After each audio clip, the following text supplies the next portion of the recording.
Salut tout le monde, aujourd'hui on se retrouve pour la review du Kii X-Men Tornado. Alors j'ai reçu ce cube il y a à peu près une semaine je dirais. J'ai dû faire à peu près 500 solves dessus pour vraiment bien le tester. Et aussi parce que je l'aime beaucoup. Alors on va commencer tout de suite. Alors déjà c'est un super cube. Il tourne vraiment très bien. Et j'avais peur au début qu'il soit un petit peu incontrôlable. Surtout que je l'ai reçu en même temps que le Gans 356. Je me suis dit, je vais très vite préférer le Gans 356. Or, c'est pas le cas. Au niveau du feeling, en fait, je suis pas fan. Je l'aime bien, j'aime bien faire des résolutions dessus. Mais par exemple, je préfère faire des résolutions sur un Gans. Par contre, je vais beaucoup moins vite. C'est assez étonnant. Je pensais pas être si bien sur ce cube, parce qu'il m'avait l'air vraiment incontrôlable. Alors il va très vite, comme vous pouvez le voir, mais il fait du bruit, je sais pas, il me paraissait pas super. Et au final, je me suis chronométré et voilà, c'est assez impressionnant. J'ai battu mon PB de 2 secondes, 3 secondes même. Bon, après, j'ai pas un énorme PB, mais voilà, mon PB AVG, pareil, je l'ai battu de 3 ou 4 secondes juste avec ce cube, c'est impressionnant. Bon après, je dis pas, c'est pas le meilleur des cubes, juste je fais la review sur ce cube là. Donc, au niveau du corner cutting, j'ai envie de dire que bon, il passe très bien, mais un peu comme tous les cubes maintenant, ils passent tous très bien, un petit peu plus que 45, vous voyez. Après, faut peut-être pas déconner, ouais, ça passe dans l'autre sens, au pire. Voilà, très bon corner cutting là-dessus, c'est assez rare d'avoir des lock-up, ou voilà. Le reverse. Ah, ouais, là il passe dans l'autre sens. Là, ouais, il y a des endroits où il lock up un peu, mais je pense qu'en forçant un peu. De toute façon, c'est rare de tomber sur ce genre de cas. Voilà, après je l'ai assez bien lubrifié, enfin je l'ai mis à ma manière. Au niveau des corner twists, il tourne assez facilement, et je dirais que sur mes 500 solves, j'ai dû quand même avoir peut-être une petite dizaine de corner twists quand même, vous voyez. Donc vous allez peut-être pas trouver ça énorme, mais c'est quand même 10 de trop quoi. Donc voilà, au niveau de la qualité du plastique, c'est personnellement je trouve que c'est vraiment de la bonne qualité, ça va pas du tout l'air fragile. Euh, après, voilà, après je sais pas, je me connais pas, je suis pas un pro. Vous voyez, le corps il est à moitié vert. Voilà, mise au point. Donc, qu'est-ce que je peux dire de plus sur ce cube? euh, À la sortie de la boîte, il avait un feeling très très particulier que j'avais jamais vu sur les autres cubes. Là, ça s'est vachement atténué au fur et à mesure. Mais il a quand même un feeling assez particulier. Il est vachement rapide, vachement lisse, assez smooth, on pourrait dire. Après, voilà, c'est parce que moi je le compare un peu avec d'autres, notamment au Gans, qui est beaucoup plus smooth. Mais après, ça reste, je pense que c'est un petit peu équivalent à un Moyu Weilong au niveau de la vitesse, tout ça. Sinon, à part ça, il est relativement contrôlable. C'est rare que lors d'une PLL où je vais beaucoup trop vite, je tourne un petit peu. Par exemple, est-ce que j'ai un exemple? Ouais, par exemple, quand je fais une PLL A, il me semble, je fais ça, comme ça. Et bah, sur ce cube-là, il n'y a aucun problème, mais des fois, je fais ça, comme ça, et par exemple, sur un Gans, il est complètement incontrôlable, quoi. Alors que celui-là, il est vraiment étonnamment très très contrôlable. Donc c'est vraiment un super point.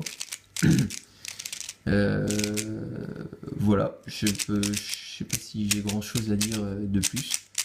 Il est assez, enfin, c'est un cube assez particulier. C'est rare que qui ait des excellents 3x3. Enfin, ils en ont des bons, mais voilà. Son prix, il vaut à peu près 10-15 € selon le site sur lequel vous l'achetez. J'ai envie de dire c'est correct, c'est à peu près le prix des bons 3x3 et c'est d'ailleurs souvent un petit peu plus cher, donc au niveau de son prix c'est très bien. Moi c'est devenu mon main, donc c'est quand même... je pense que c'est vraiment un bon cube et puis il est aussi assez original. J'ai envie de dire le main de tout le monde c'est un peu le Tanglong, voilà, le genre de cube qu'on voit partout, alors que celui-là avec le Goguen, un nouveau qui vient de sortir là, il est assez original, assez bon, donc voilà, si on s'y fait bien et que ça devient un main, je trouve que c'est un petit peu original. Donc voilà, au niveau du corner cutting, je pense que je lui mettrai une très bonne note, peut-être allez, un 8 sur 10, pas vraiment possible de faire mieux, même si je trouve qu'il a un bruit très particulier. Donc allez, core marketing, je lui mettrais 8 sur 10. Je me souviens plus habituellement quelle est ma grille de notes pour les reviews. Au niveau de la qualité des pièces et du prix, donc c'est-à-dire du rapport qualité-prix, je lui mettrais pareil, peut-être 8 sur 10, voire même ouais, à 8,5 sur 10, parce qu'il y a vraiment un très bon rapport qualité-prix. Moi j'ai dû le payer 11 euros, vous voyez, et les pièces sont très bonne qualité, il n'a jamais popé, sauf quand je l'ai déballé, je crois qu'il a dû popper la première fois que je l'ai essayé, après il a jamais repopé, pourtant il est bien desserré. Le plastique a l'air vraiment de bonne qualité, donc voilà, sur ça je suis vraiment satisfait de ce cube. Au niveau du feeling, donc comme je vous l'ai dit précédemment, il est vraiment très lisse, mais il reste contrôlable. Donc c'est un petit peu ce que beaucoup de cubeurs attendent. Après, je pense qu'il conviendrait pas à tout style de cubeur, mais si vous faites, si vous êtes entre 20 et 30 secondes, 20 et 40 secondes, je pense que c'est tout à fait le genre de cube qui vous irait bien. Après, si vous êtes en dessous des allez, 15 secondes, va plus falloir vous orienter vers un type de cube. Celui-là, c'est un rapide mais contrôlable. Donc je pense que pour les gens qui bourrinent un peu, c'est plutôt bien. Après, il est pas lent. Il y a pas un, je sais pas trop comment vous dire, mais c'est pas un Yuxin, quoi, vous voyez. Mais c'est pas non plus un cube qui va hyper vite comme, enfin, j'ai pas d'exemple en tête, mais il y a des cubes qui vont beaucoup plus vite, qui sont incontrôlables. Un petit peu comme le Gans, je trouve. Après, le Gans, tout le monde a des avis un peu mitigés dessus. D'ailleurs, je pense que je vais faire une review sur ce cube. Donc voilà, au niveau du feeling, après c'est assez personnel le feeling, mais je pense que je lui mettrais peut-être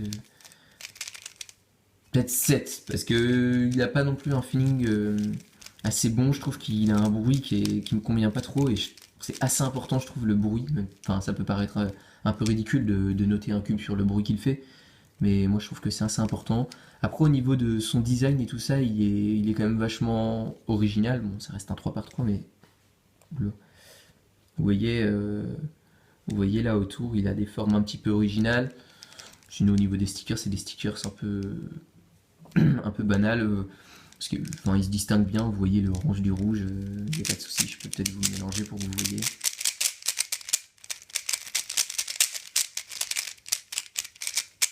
Vous voyez bien, orange, rouge, on voit bien. Bleu et vert. Bon, voilà, c'est des stickers banals. Donc voilà, je pense que j'ai à peu près dit ce qu'il fallait dire sur ce cube. Si vous avez des questions, où est-ce que je l'ai acheté, enfin j'en sais rien, n'importe quelle question, n'hésitez pas à me les poser en commentaire, ou en message privé, ou de quelconque manière. Et j'essaierai d'y répondre, enfin j'y répondrai, j'essaye, mais j'y réponds à chaque fois. Voilà, merci d'avoir écouté cette vidéo, j'espère que ça vous a plu, que ça vous a donné un bon avis, objectif, et sur ce je vous dis à la prochaine, ciao.